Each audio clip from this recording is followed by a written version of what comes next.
Hey everyone, welcome to the channel and welcome to the M Lakshmikant series. तो series में बढ़ते बढ़ते we are on the chapter number 7 and chapter number 7 is the fundamental right. तो fundamental rights जो है वो part 3 में आते हैं. आर्टिकल नंबर 12 से लेकर आर्टिकल नंबर 35 में आते हैं और इसको हम Magna carta of the Indian constitution कहते हैं. मैग्ना कार्टा क्या थे? किंग जॉन्स ऑफ इंग्लैंड जो थे उन्होंने first time fundamental rights issue किए थे, जिसको कि हम मैग्ना कार्टा के नाम से जानते हैं. तो इंडियन फंडामेंटल राइट्स को हम मैग्ना कार्टा ऑफ इंडिया कहते हैं. फंडामेंटल राइट्स में article number right to property भी था, लेकिन राइट टू प्रॉपर्टी जो है वो बाद में डिलीट कर दिया गया 44th अमेंडमेंट एक्ट 1978 के थ्रू. आर्टिकल नंबर 13 को देखने से पहले let's see the features of the Indian constitution, features of the fundamental rights. तो फंडामेंटल राइट की फीचर्स ये हैं कि they are protected by the constitution, वो गारंटीड हैं through the constitution, unlike the ordinary legislature. जो ऑर्डिनरी लीगल राइट्स होते हैं वो गारंटीड नहीं होते हैं, but these are guaranteed. Second is they are not sacrosanct, they are not permanent, वो परमानेंट नहीं है. पार्लियामेंट जो है वो उनको कर्टल कर सकती है, चेंज कर सकती है, एंड स्टेट जो है वो उनके ऊपर रीजनेबल रिस्ट्रिक्शंस लगा सकता है. थर्ड आता है राइट्स आर जस्टिसेबल्स. ये जो राइट होते हैं ये जस्टिसेबल होते हैं. अगर किसी के राइट वायलेट हो रहे हो तो वो सुप्रीम कोर्ट, हाई कोर्ट में जा सकता है. Now let's see the article number 13. That is all the law that are inconsistent with और in derogation with the fundamental right that are void. जितने भी लॉज हैं जो कि फंडामेंटल राइट के इनकन्सिस्टेंट है या फिर उनके इन डेरोगेशन में है, तो उनको हम वॉइड मानेंगे. ये पावर जो है वो सुप्रीम कोर्ट के पास है आर्टिकल 32 के अंडर, और हाई कोर्ट के पास है आर्टिकल नंबर 226 के under. Further article declares that amendment can't be challenge. पहले इसमें था कि अमेंडमेंट को हम चैलेंज नहीं कर सकते, बिकॉज इसमें बात हुई है, आप देखो फर्स्ट सेंटेंस में लिखा है ऑल द लॉज, लॉ की बात हो रही है और amendment is not a law. लेकिन बाद में अमेंडमेंट को भी ऐड कर दिया गया था इन केशवानंद भारती केस, और अगर अमेंडमेंट भी वॉयलेट कर रहा है फंडामेंटल राइट्स को तो वो भी वॉइड माना जाएगा. अब यहाँ पर दे रखी है लिस्ट कि ओनली सिटीजन्स के लिए कौन से फंडामेंटल राइट हैं और फॉरेनर और सिटीजन के लिए कौन से फंडामेंटल राइट हैं. तो सबसे पहले हम सिटीजन का देखें अगर, तो 15, 16, 19, 29, 30 ये जो है वो सिटीजन के लिए है, और फॉरेनर और उन दोनों के लिए 14, 20 से 28. तो ये कौन कौन से हैं वो जब हम आगे आगे जैसे जैसे हम बढ़ते जाएंगे तो आपको पता चलते जाएंगे. So let's move further. Next is article number 14 that is equality before law. तो no person shall be denied of treatment of equality before law and equal protection of law within the territory of India. India की territory के अंदर सभी law के सामने सभी persons जो हैं, सभी सिटीजन जो हैं वो इक्वल हैं और सबको इक्वल प्रोटेक्शन मिलेगा with in the law. Article number 15 आता है प्रोहिबिशन ऑफ द डिस्क्रिमिनेशन. तो इन सब ग्राउंड पे डिस्क्रिमिनेशन नहीं होगा. तो कौन से ग्राउंड है वो? तो no citizen shall be discriminated on the ground of religion, race, caste, sex, place of birth. इन सब बेसिस पर डिस्क्रिमिनेशन नहीं होगा. इसमें कुछ एक्सेप्शंस हैं, जैसे कि वुमेन के लिए, चिल्ड्रन के लिए and socially and educationally backward classes के लिए इसमें एक्सेप्शन है. Next is article number 16 that is equality of opportunity in public employment. Public employment में हमें इक्वलिटी ऑफ अपॉर्चुनिटी मिलेगी.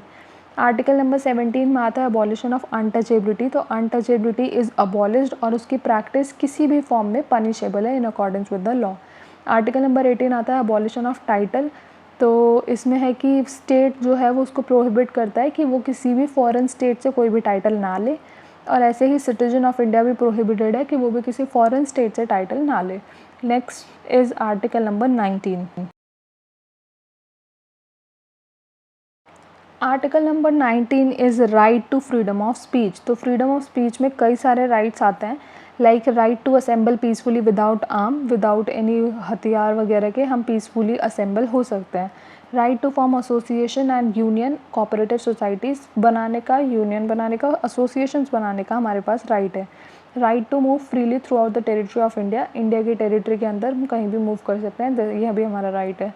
Right to reside and settle in any part of the territory of India. हम India की territory के अंदर कहीं भी जा सकते हैं और वहाँ पर रह सकते हैं.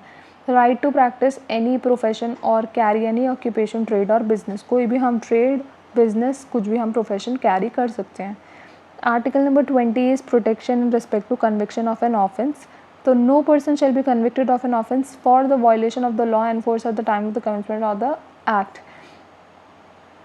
सो कोई भी आदमी तब तक कन्विक्टेड नहीं माना जाएगा जब तक वो लॉ के अगेंस्ट ना चल रहा हो, और उस टाइम पीरियड में and no person shall be prosecuted and punish for an offence more than once, किसी भी ऑफेंस के लिए उसे एक से ज़्यादा बार जो है पनिशमेंट ना मिले। Article number 21 is the right to life and personal liberty, the most important article for the UPSC. ये हर साल इसमें से 2 से 3 क्वेश्चन आते हैं, मिनिमम 1 क्वेश्चन तो आता ही आता है। इस बार भी 2 क्वेश्चन आए थे, लेकिन इसको आपको डिटेल स्टडी नहीं करना है, इसमें आपको करंट जो भी अफेयर्स हो रहे हैं उनको ऐड करना है, केवल उसी में से क्वेश्चन आते हैं। इतना आपको पता होना चाहिए कि right to life and liberty कौन सा आर्टिकल है, तो that is article number 21। Next is article number 22, that is grant protection to a person who are arrested and detained. ये अरेस्टेड और डिटेन्ड वाले पर्सनस के लिए। तो इसमें 2 कैटेगरीज हैं। पहली जो कैटेगरी है वो है ऑर्डिनरी लॉ के लिए, और दूसरी जो कैटेगरी है वो है प्रिवेंटिव डिटेंशन के लिए। तो अगर ऑर्डिनरी लॉ है तो it the person has the right to be inform for the ground of the arrest, किस बेसिस पर उसे अरेस्ट किया जा रहा है वो ग्राउंड उसको बताना चाहिए। Second is the right to consult and be defended by a legal practitioner, वो लीगल प्रैक्टिशनर को कंसल्ट कर सकता है और उसके थ्रू डिफेंड हो सकता है, इसका भी उसके पास राइट है। और third is right to release after 24 hours के बाद हमें उसे रिलीज़ करना पड़ेगा, अनलेस मजिस्ट्रेट अथॉरिटी डिसीजन ना ले, तब तक हम 24 आवर्स के अंदर हमें उसको रिलीज़ करना होगा। दूसरी जो कैटेगरी आती है वो है प्रिवेंटिव डिटेंशन की। तो प्रिवेंटिव डिटेंशन में हम 3 मंथ से ज़्यादा नहीं रख सकते हैं, और अगर उससे एक्स्ट्रा हमें रखना है तो हमें एक एडवाइजरी बॉडी बनानी पड़ेगी और फिर उसके बेसिस पर डिसीजन होगा। सेकंड इज़ कि जो ग्राउंड होगा वो कम्युनिकेट किया जाएगा कि किस बेसिस पर उनका डिटेंशन हुआ है, वो कम्युनिकेट किया जाएगा। Now let's move to the article number 23, that is prohibition of the traffic in human being and force labour. तो ह्यूमन बीइंग की ट्रैफिकिंग प्रोहिबिटेड है और फोर्स लेबर भी प्रोहिबिटेड है। ये था article number 23। Now the article number 24, that is prohibition of employment of childrens in factory. तो factory में ये तो आपको पता ही है। एंड आर्टिकल ये जो है इसमें ईयर कितना है, तो 14 ईयर्स एज है। Next is article number 25, that is freedom of conscious and free profession practice propagation of religion. तो हम प्रोफेस कर सकते हैं, प्रैक्टिस कर सकते हैं और अपना रिलीजन प्रोपोगेट कर सकते हैं। Next is article number 26, that is freedom to manage religious affairs. तो इसमें हमारे पास कौन कौन सी फ्रीडम है, to establish and maintain the institution for religious and charitable purpose. Religious और चैरिटेबल पर्पज़ के लिए हम एस्टेब्लिश कर सकते हैं और मेंटेन कर सकते हैं कोई भी रिलीजियस इंस्टीट्यूट। नेक्स्ट आता है to maintain its own affair, उसके अफेयर्स भी हम खुद ही मेंटेन कर सकते हैं। और थर्ड आता है to own and acquire movable and non movable properties. तो मूवेबल और नॉन मूवेबल प्रॉपर्टीज़ हम अक्वायर कर सकते हैं। Now article number 27 is freedom as to payment of taxes for the promotion of any particular religion। तो किसी भी particular religion के लिए टैक्सेस देने की भी हमारे पास फ्रीडम है कि हम दें ना दें, हमारी मर्जी। Next is article number 29, that is protection of interest of minority. Minority के इंटरेस्ट की प्रोटेक्शन। इसमें आता है एनी सेक्शन हैविंग, कोई भी सेक्शन जिसकी डिस्टिंक्ट लैंग्वेज हो, अलग स्क्रिप्ट हो, कल्चर हो, तो उसके पास राइट है उसको कंजर्व करने का। दूसरा आता है कि no citizen shall be denied on admission in any educational institute maintain by, जो कि स्टेट्स के द्वारा मेंटेन किया जा रहा हो या फिर जिसको स्टेट के फंड के थ्रू एड मिल रही हो, तो वो डिनाई नहीं करेगा किसी भी सिटीजन को एडमिशन लेने से। आर्टिकल नंबर 30 आता है right to minority to administer an educational institute. तो कोई भी माइनॉरिटी जो है वो एडमिनिस्टर कर सकती है कोई भी एजुकेशनल इंस्टीट्यूट को। आर्टिकल नंबर 32 में रेमेडीज़ आती है कि अगर हमारे फंडामेंटल राइट वायलेट हो रहे हैं तो हम कोर्ट में उसके लिए जा सकते हैं। तो अब इसमें कुछ रिट्स आते हैं। तो फर्स्ट रिट जो है वो है हैबियस कॉर्पस। हैबियस कॉर्पस का जो रिट है वो इलीगल कस्टडी में होता है, जब कस्टडी इलीगल हो। तो ये पब्लिक और प्राइवेट दोनों ही एंटिटीज़ के लिए हो सकता है। किसके लिए नहीं इशू हो सकता, तो ये अगर डिटेंशन लॉफुल है तो वहाँ पर ये नहीं हो सकता, और अगर कंटेम्प्ट कोर्ट है तो वहाँ पर भी ये नहीं हो सकता। नेक्स्ट आता है मैंडेमस। मैंडेमस का मतलब होता है वी कमांड, जब कोई कमांड दी जा रही हो। तो मैंडेमस जो है वो किसी पब्लिक बॉडी के अगेंस्ट होता है, जब पब्लिक बॉडी अपना काम ना कर रही हो तो उसके अगेंस्ट में। और ये किसके अगेंस्ट नहीं हो सकता, तो प्राइवेट बॉडी के लिए नहीं हो सकता, गवर्नर, प्रेसिडेंट, चीफ जस्टिस, इन सब के लिए भी नहीं हो सकता है। थर्ड आता है कोरम वारंटो, वारंट इशू करना। तो ये किसी पब्लिक बॉडी के लिए हो सकता है, प्राइवेट बॉडी के लिए नहीं हो सकता है। देन फोर्थ आता है सर्टियोरेरी टू सर्टिफाइड, सर्टिफिकेट इशू करना। तो ये जुडिशियल या फिर क्वासी जुडिशियल अथॉरिटी के लिए होता है।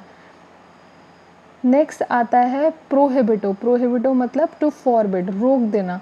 तो ये किसी क्वासी जुडिशियल बॉडी के लिए होता है और ये पब्लिक प्राइवेट अथॉरिटीज़ के लिए नहीं होता है। तो this was it for the fundamental rights. Fundamental right वाला चैप्टर हमारा कंप्लीट हो चुका है। ये शॉर्ट नोट्स थे, 5 पेजर नोट थे और ये आप अपने नोट डाउन कर सकते हैं। आपको बुक में से रिवाइज़ करने में बहुत टाइम लगेगा बिकॉज काफ़ी लेंदी दे रखा है, बट इन नोट्स में से रिवाइज़ करने में आपको ज़्यादा टाइम नहीं लगेगा। सो यही बेनिफिट होता है नोट्स का।